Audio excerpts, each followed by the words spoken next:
Hello everyone and welcome back to Lucky Loaders 15, where I'll be giving you 3 tips for tomorrow's horse racing action. Now I quickly want to apologise first of all for not doing a video here on my YouTube channel over the last couple of days. Like I explained in my last video, I was busy this weekend, so yeah, unfortunately I just didn't have time to record. But yeah, my last videos were for Friday and Saturday's racing, and on the whole it wasn't a good end to the month.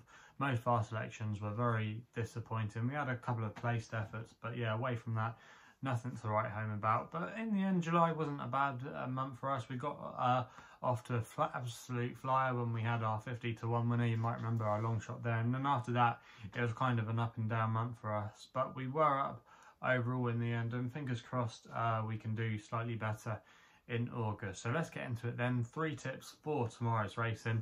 I'm going to be starting with my first selection, which runs at Catterick. It's going to be my nap in the 135.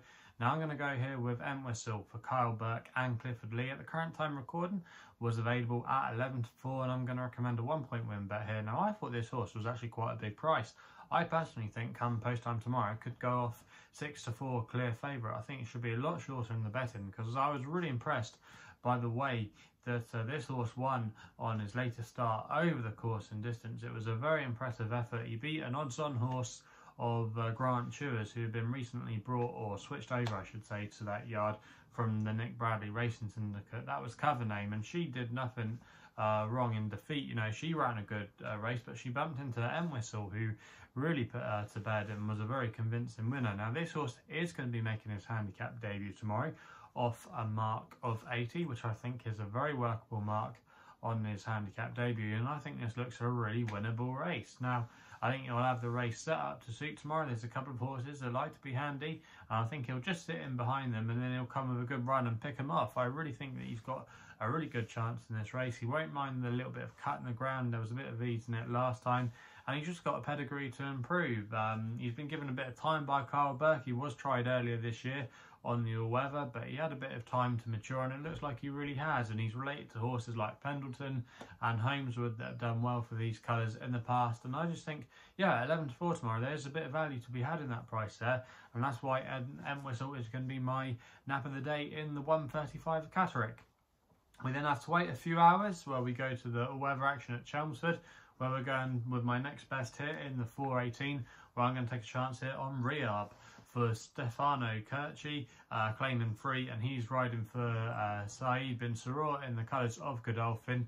Now this horse tomorrow is currently available at 5-2, and I'm going to recommend a 1-point win bet here. But what I was going to say is the interesting thing about him here is he's dropping back in trip to 5 furlongs. It's going to be his first go at the minimum trip, and I think it's he's worth a chance there. Now if you actually look at some of his latest efforts, he was last seen finishing 4th place on the all-weather at Lingfield in July, where he ran okay. He was backed into favouritism that day, and he did finish in 4th place, but he had a couple of excuses for that effort. He was drawn out wide, which isn't always a good thing at Lingfield, even though you can see horses fly down the outside. He didn't have the best of passages, and he was always having to run a lot more ground compared to his rivals. But I do think he's got a good chance tomorrow over this trip. And if you actually look at his draw tomorrow, he's drawn in stall 2, which will really suit him. And he's a horse that likes to be handy, he likes to be prominent. Doesn't necessarily have to make the running, but I don't think he'll be far back at all. He'll be tracking the pace, and I think it could set up really well for him tomorrow. He's a strong, straddling sort, and the only time he ever ran here at Chelmsford is when he won over 6 furlongs, and that's arguably where he's been tried the most. And you could say it is his best trip, but he was a bit unlucky last time, and the others just got first run, where I do think he does have a chance in this race. He is carrying top weight, and he probably would need a career best to win this, but I don't think it is beyond the realms of possibility. I don't think this is the strongest class 3 I've ever seen here before, and I do think he's a little bit of value, and Saeed bin Saror's horses are running well at the moment, so I do think there's quite a few fingers in his favour tomorrow. He does have to concede a lot of weight, but I think he's more than capable of doing it, and for me that's why he's going to be my next best in the 418 at Chelmsford. We then wait half an hour where we make a trip to Wales, where we go to the 445 at Ffos Las, and Beowulf is going to be my extra tip here for Oisin Murphy and Ed Walker.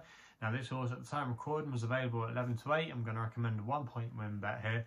Now this horse was an impressive winner last time out when winning over the course and distance. He was running off the mark that day of 56, and he's subsequently been raised by the handicapper £9 to a mark of 65. However, I think that looks fairly workable for him still. He was, like I say, an emphatic winner last time out, and I think he could have more to come.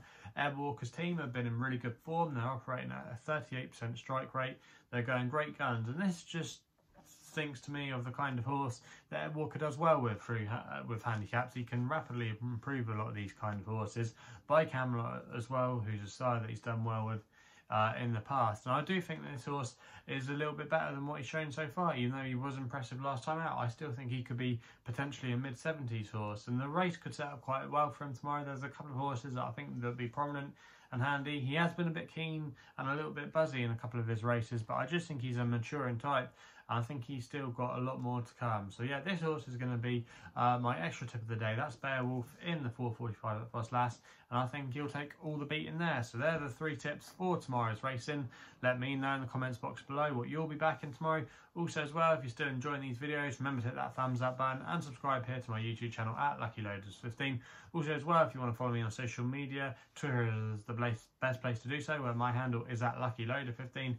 And if you want to find out a little bit more about myself, my website is www.chrisloaderracing.co.uk. So please gamble responsibly. Hopefully we can have some winners for you guys tomorrow, and we'll be seeing you soon.